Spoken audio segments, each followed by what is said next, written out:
अस्सलाम वालेकुम my YouTube family, आप सब कैसे हैं। मैं अपने channel yummy kitchen with Iram की तरफ से आज बीफ यखनी पुलाव बनाना सिखाऊंगी।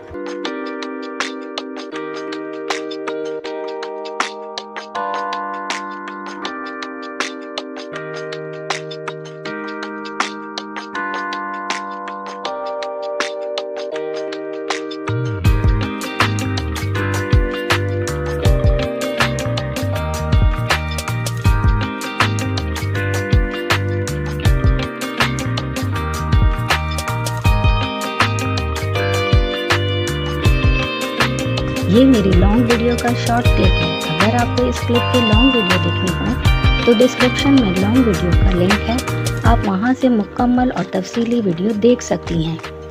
अगर आपको मेरी वीडियो पसंद आए तो मेरे चैनल को सब्सक्राइब करके बेल आइकन को प्रेस करें, वीडियो को लाइक करें और ज़्यादा से ज़्यादा शेयर करें। और बीफ यखनी पुलाव का फीडबैक देना ना भूलिएगा। यमी किचन विद इरम को इजाज़त दें। अल्लाह हाफ़िज़।